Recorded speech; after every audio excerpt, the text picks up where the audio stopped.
American criminals in the 1960s committed crimes that simply aren't possible today.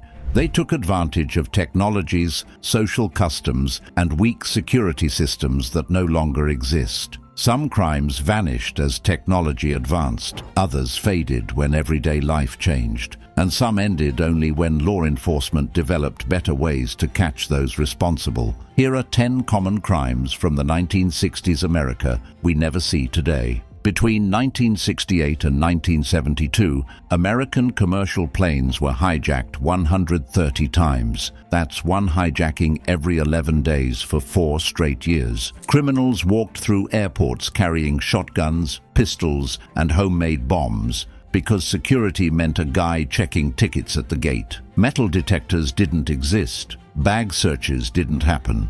Anyone could board any flight carrying anything they wanted. The most successful hijacker in 1969 commandeered a TWA Boeing 707 with 144 passengers, held them hostage for 8 hours, collected $100,000 in ransom money, released everyone unharmed, and flew to Algeria where he lived as a free man until his death in 2019. Airlines got so used to hijackings that they printed instruction cards for passengers explaining what to do when their flight got taken over. Flight attendants carried Spanish phrasebooks to communicate with hijackers demanding trips to Cuba. Modern airport security eliminated airplane hijacking entirely. The last successful commercial airline hijacking in America was in 1987. Home milk delivery meant glass bottles sitting unprotected on front porches for hours. Criminals discovered they could inject poison through the foil caps using hypodermic needles, then demand ransom money to reveal which neighborhoods had contaminated milk. The 1966 Michigan milk murders killed 3 people and hospitalized 47 others when someone injected industrial solvent into dozens of bottles across Detroit suburbs. Parents across the country stopped trusting milk deliveries overnight. Similar attacks happened nationwide throughout the decade. Criminals would contaminate random bottles, then call newspapers claiming responsibility and demanding payment to reveal which deliveries were safe to drink. The entire home milk delivery industry collapsed within 5 years as families switched to buying milk from grocery stores. Tamper-evident packaging and supply chain security have made food poisoning attacks virtually impossible today. Public payphones were bombed over 300 times in 1968 alone. Criminals planted dynamite in coin slots, attached pipe bombs to booth walls, or simply threw grenades at the glass enclosures. Some bombings were teenage pranks to scatter coins across sidewalks. Others were political attacks by anti-war protesters who saw payphones as government surveillance tools. Organized crime used payphone bombings to eliminate evidence of criminal communications. The most destructive attack occurred in Times Square when someone detonated 15 pounds of dynamite inside a phone booth during rush hour, shattering windows for 3 city blocks and hospitalizing 12 pedestrians. Payphone bombings ended because payphones disappeared. Cell phones eliminated public phones, making this entire category of crime obsolete. Between 1960 and 1975, over 200 teenage babysitters were murdered while watching children in strangers' homes. These killings created the horror movie trope of the endangered babysitter that persists today. Parents hired babysitters through newspaper classified ads or casual referrals without background checks, reference calls, or even learning the sitter's full name. Teenage girls would spend entire evenings alone in unfamiliar houses with no way to call for help if something went wrong. The most notorious cases involved predators who specifically targeted houses where they knew teenage girls would be alone with small children. These criminals understood that babysitters were easy victims who couldn't escape or fight back effectively while responsible for protecting children. Modern babysitting involves professional services, thorough background checks, constant communication through cell phones, and parents who rarely leave children with unknown teenagers. Cheap boarding houses in every major city housed elderly men, drifters, and mentally ill people who had nowhere else to live. Predatory landlords discovered these invisible residents could be murdered for their social security payments without anyone noticing. The typical boarding house killer would target tenants receiving government benefits, murder them quietly, forge documents to continue collecting their checks, and bury bodies in basements or backyards. Some boarding houses became mass graves with dozens of victims accumulated over years. Dorothea Puente operated a Sacramento boarding house where she murdered at least 9 elderly tenants during the 1980s, but similar operations existed throughout the 1960s with less media attention because the victims were society's forgotten people. Modern welfare systems require regular check-ins and documentation that make benefit fraud nearly impossible. The boarding house system itself collapsed as urban housing patterns changed. Isolated farm families were regular targets for spree killers and robbery teams who understood that rural properties contained cash and valuables while being too far from help to survive extended attacks. The 1959 Clutter family murders in Kansas became famous through In Cold Blood, but similar massacres occurred regularly throughout rural America. Criminal teams would drive into farming areas, select prosperous-looking properties, and eliminate entire families to steal their money.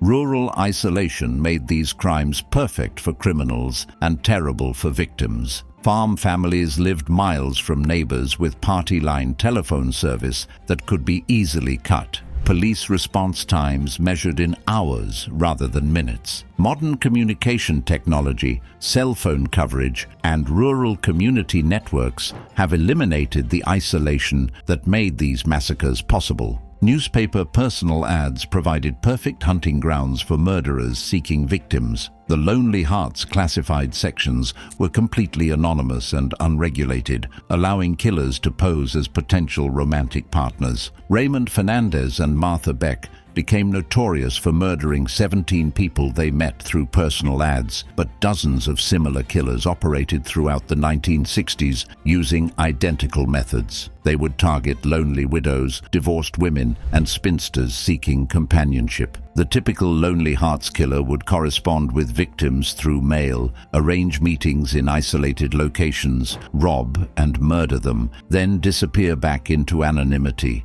Victims had no way to verify the identities or backgrounds of people they met through newspaper ads. Online dating has eliminated Lonely Hearts murders through identity verification, communication records, and safety features that make anonymous predatory behavior nearly impossible. Small-town doctors and nurses regularly murdered patients for insurance money because medical oversight was primitive and death investigations were superficial. Physicians often served as both treating doctor and coroner, giving them complete control over patient care and death certification. Dr. Carl Coppolino murdered multiple patients and his own wife using exotic drugs that were undetectable in routine autopsies. He was only caught when suspicious relatives demanded thorough toxicology testing that revealed the poisoning. Hospital nurses could easily kill patients by manipulating medications or injecting lethal substances into IV lines. The deaths would be attributed to existing medical conditions rather than foul play, because forensic testing was limited.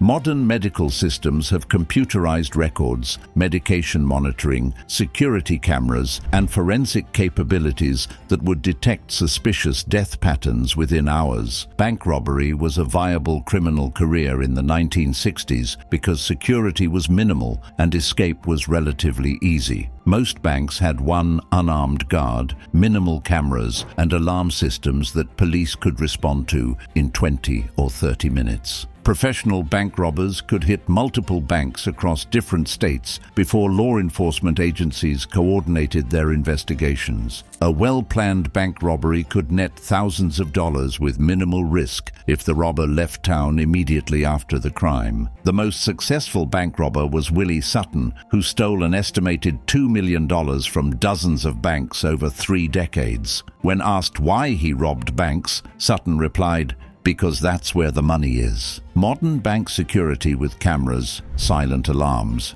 die packs, GPS tracking, and rapid police response has made bank robbery a guaranteed path to prison rather than profit. Criminals in the 1960s regularly poisoned consumer products in stores to extort money from manufacturers. Simple packaging allowed easy contamination of medications, food products, and household items without detection. The most notorious case involved someone who contaminated bottles of Excedrin with cyanide in 1986, but similar attacks occurred throughout the 1960s with less media coverage. Criminals would inject poison into products on store shelves, then contact manufacturers with ransom demands. Grocery stores had no security cameras, and most products used basic packaging that could be opened and resealed without obvious evidence of tampering. Customers had no way to know if products had been contaminated before purchase. The 1982 Tylenol murders forced manufacturers to develop tamper-evident packaging with multiple security seals. Modern supply chain monitoring and forensic capabilities make product contamination nearly impossible to attempt without immediate detection.